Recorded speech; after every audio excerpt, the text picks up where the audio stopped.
Channel. आज हम पढ़ेंगे ग्लोबलाइजेशन बिजनेस एथिक्स।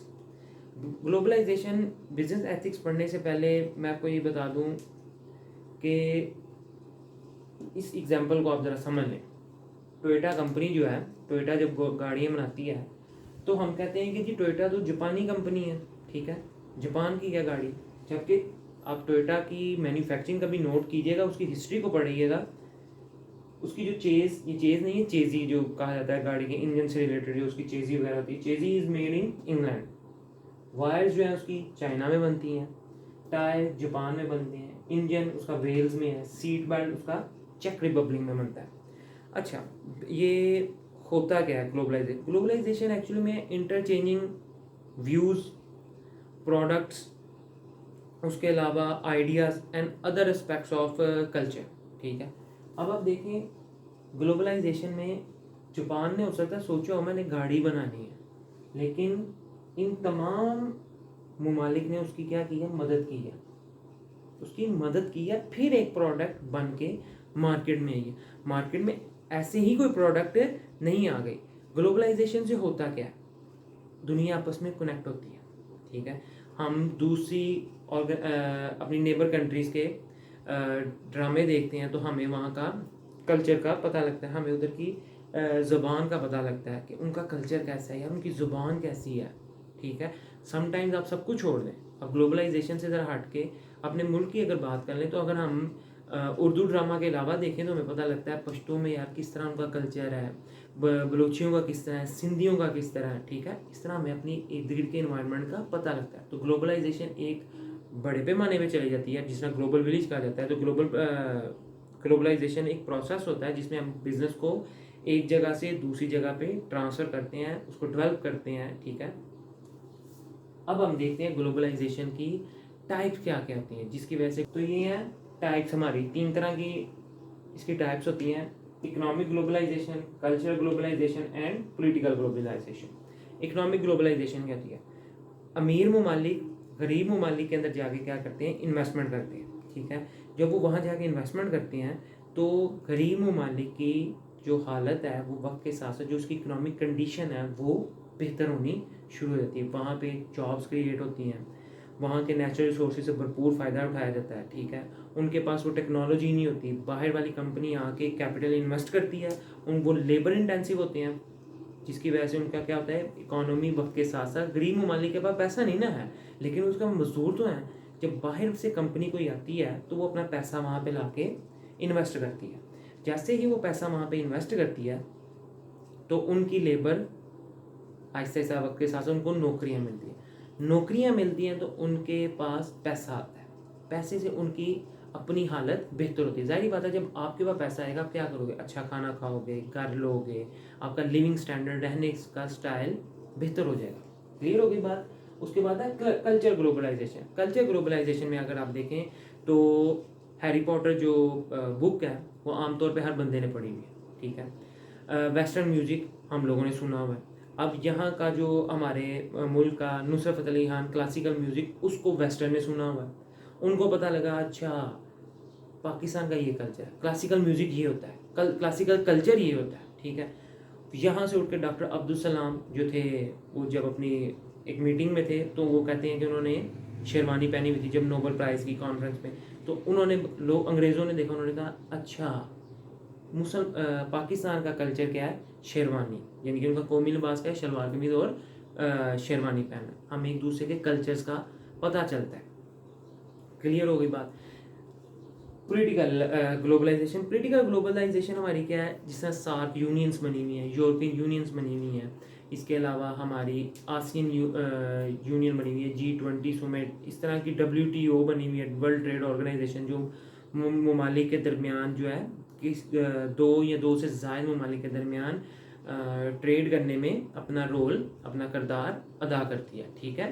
तो ये थी हमारी ग्लोबलाइजेशन की 3 तरह की एग्जाम, जिसमें हमने देखा इकोनॉमिक क्या होती है, कल्चर क्या होती है और पॉलिटिकल क्या होती है। अब हम इसके देखते हैं की पॉइंट्स प्लस बेनिफिट्स हम इकट्ठे देखेंगे। क्लियर हो गई। ग्लोबलाइजेशन ऑफ बिजनेस एथिक्स, इसके अंदर क्या है, more interchange of information between two countries, consumers have access to buy different products, labours can move country to market their skills, economic growth, create increase in economic growth, create jobs, make companies more competitive.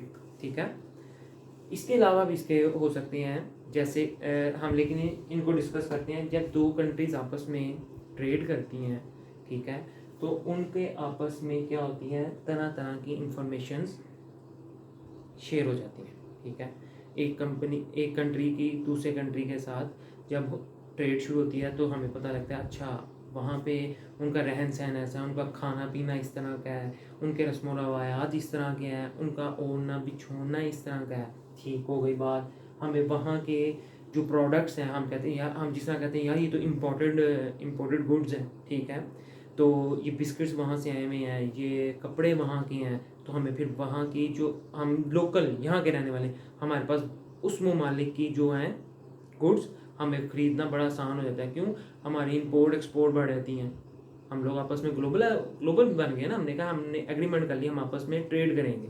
ठीक है, हम एक दूसरे के साथ अपनी चीज़ों को क्या करेंगे, इंपोर्ट भी करेंगे और एक्सपोर्ट भी करेंगे, जिसकी वजह से हमारी इंपोर्ट एक्सपोर्ट भी बढ़ जाती है। इंपोर्ट एक्सपोर्ट के बनने से हमारे पास क्या होती है, इकोनॉमिक ग्रोथ बढ़ जाती है। इकोनॉमिक ग्रोथ बढ़ती है, हमारे पास जॉब्स अपॉर्चुनिटीज़ आती हैं, हमारी कंपनीज जो हैं, हमारी जो लोकल कंपनीज हैं वो मोर एफिशिएंटली काम करती हैं। ठीक है, वो कहती हैं उनकी कंपनी यार इतना अच्छी चीज़ बनाती है और यहाँ पे आके वो सस्ते दामों में बेचती है, क्यों ना हम भी अच्छी चीज़ बनाएं और हम भी उनके लेवल की चीज़ बना के हम भी उन्हीं की प्राइस के बराबर कंपटीशन शुरू हो जाता है। ठीक है, लेबर जो है एक कंट्री से दूसरी कंट्री की तरफ क्या करते हैं, मूव करते रहते हैं। हमारे पास जो स्किल है हो सकता है उनके पास ना हो, हमारे यहाँ से लेबर उधर चले जाएंगे, उधर जाके दूसरी कंट्री को वो हुनर सिखाया जाएगा कि अच्छा ये चीज़ इस तरह होती है। जिस तरह चाइना की जो काफ़ी ज़्यादा मशीनरी है जो हमें यहाँ पे नहीं चलानी आती, लेकिन वो सीपैक के थ्रू जब यहाँ पे होके वो ट्रेड करेगा तो उसका कई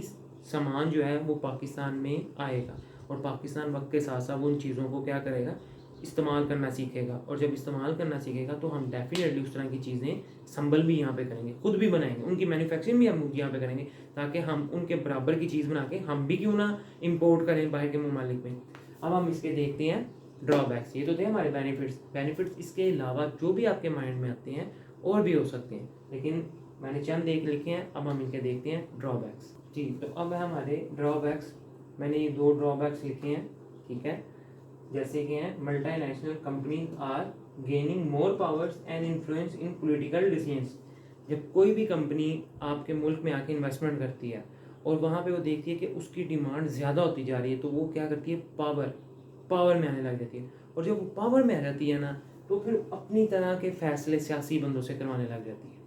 ठीक है, वो वाले फैसले करवाती है जो उसके हक में बेहतर है, जो उस कंपनी के हक में बेहतर है, जो फिर उस मुल्क के लिए बेहतर नहीं होते। ठीक है, क्योंकि वो ताकतवर बन चुकी हुई है, अब उसका आपके मुल्क से लेना देने का कोई गर्ज नहीं है। आप लोग जो मर्जी करें, उसे पता है अब लोगों के अंदर मेरे इतना ज़्यादा असर और रसूख, अपनी रिप्यूट अच्छी बना ली हुई है कि अब लोग चाह के भी मुझे कुछ भी नहीं फ़र्क पड़ सकता। फिर वो वाले फैसले करवाती है, वो अपना इम्पोर्ट कोटा भी चाहे तो माफ़ करवा लेती है। ठीक है, वो जो चाहे तो वो कहती है मेरे से टैक्स माफ़ करें, वैट जो वैल्यू एडेड टैक्सेस होते हैं वो माफ़ करवा लिए जाते हैं। उसके बाद building products overseas in countries like China put technologies at risk. अब China put technologies at risk किस तरह, वो कॉपी कर लेता चीज़ को। कई तरह की प्रोडक्ट्स चाइना ने कॉपी करके मार्केट में उनसे सस्ते दामों बेच दी हुई है मार्केट में। ठीक है, और वो उन्होंने अपनी मार्केट बनाई है।